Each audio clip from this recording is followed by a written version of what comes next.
Hey YouTube, I just finished watching the episode of Smallville, the latest one, Idol, and yeah, I'm sorry I couldn't, like I said, I'm sorry I couldn't have it on Friday night like I usually would, but yeah, it was incredible.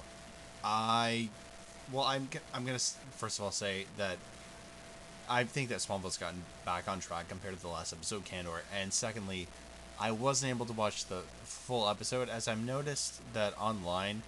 Yes, I watched it online.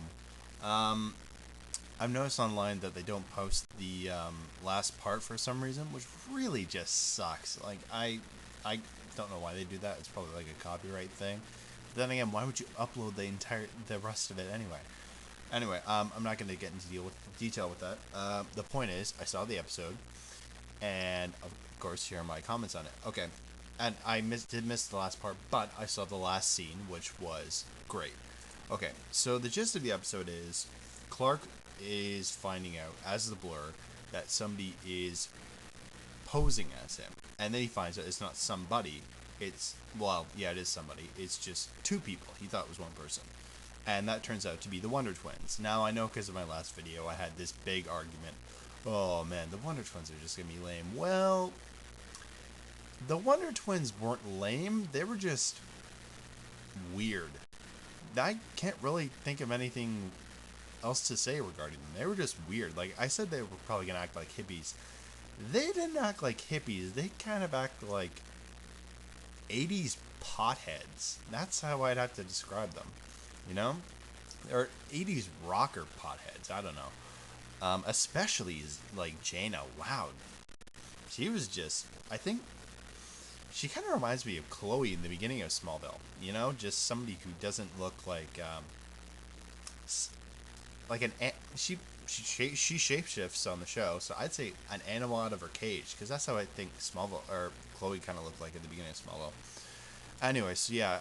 Meanwhile, Lois is struggling with feelings with Clark and the Blurb, and she goes to therapy at first to figure out these dreams that she's having of the future, and then it gets into a whole incident where she's finding out, oh, she has feelings for Clark because this is after he's kissed her, and she's figuring out that from her therapist that. And there was a scene here. I know it's a little cruel, but seriously, this is kind of why I'm glad they've gotten rid of Lana on the show and introduced Lois as the main love interest, because Lois does stuff on this show that Lana would never do. There's a scene where she needs to see her therapist, and there's a little girl in the office, and she doesn't want to wait. She doesn't want the girl to take her time, so she says, "I'm going to save you some time and money. It's all your parents' fault." And the girl goes out freaking crying and screaming. And Lana would never do that. Lana was a princess, like, and not in a good way. She was just, oh, la di la di la di da. Like, seriously, Lois got some bite in her, man. She's just, man, she's an army brat. She's a punk, and yeah, she's a tomboy. That I think that's what Smallville needs now, because really, that's Lana was the main focus for years, and yeah, so I think it's good that they're starting to give her a little spice. Okay, so then Lois gets a call from the Blur. Meanwhile, the Wonder Twins are trying to fix Metropolis up for Clark, and she gets a call from the Blur, and she actually, because the Wonder Twins, Zan, he actually screwed up something with the phone call, and it breaks the illusion of the Blur's, mixed voice, and she hears Clark's voice, and she realizes that it is Clark who's the Blur, and that's kind of where your jaw sort of drops. Um, and meanwhile, because the Wonder Twins actually messed up the Metropolis power plant, the DA of Metropolis, I think his name is Ray Sachs. He kind of comes in and says, you know what, the Blur's taking the law into his own hands, and that's not right. So we're gonna have, I say that the Blur comes in and goes to a little press conference and just reveals himself. Does this sound a little familiar to another famous DC Comics superhero? If you don't guess already, it's the Dark Knight, except it's a bit more of a twisted Harvey Dent, which is kind of ironic compared to what Harvey Dent ends up to. So yeah, it's kind of that situation. And yeah, like I said, I wasn't able to see all the episode, but there was one of the things I noticed this really something small, but Chloe had like 3 different hairstyles in this one episode alone.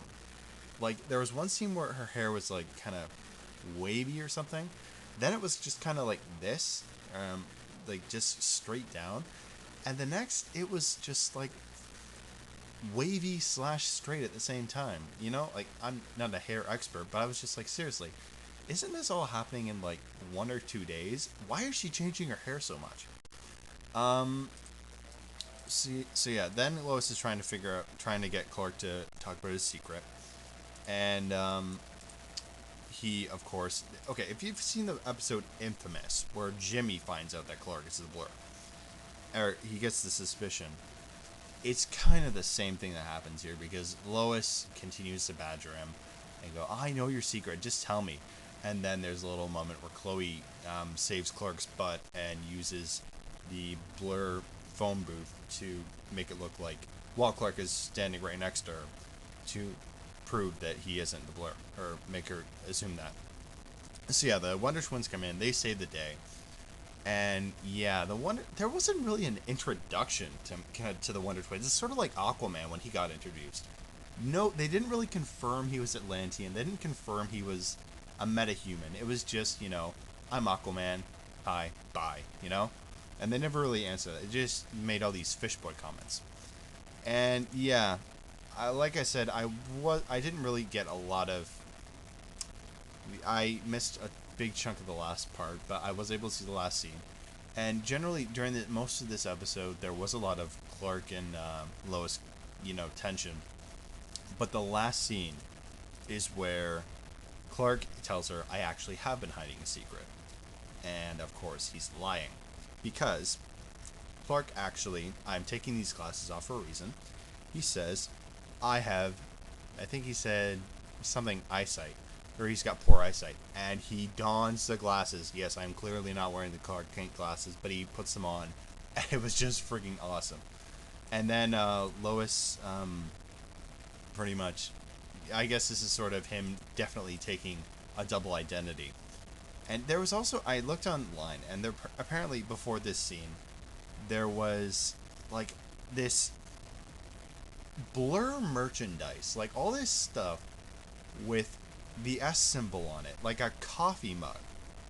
And I really don't get that. I don't see what the point of that is. That's like marketing crap. Why does Clark need marketing? But yeah, anyway, so yeah, Clark dons the glasses, like I said, and then Lois sort of responds to Clark kissing her a couple episodes. Yeah, it was 2 episodes ago. And she kisses him back after standing on a pile of newspapers and lifting her leg up like chicks do in the movies. And yeah, then just when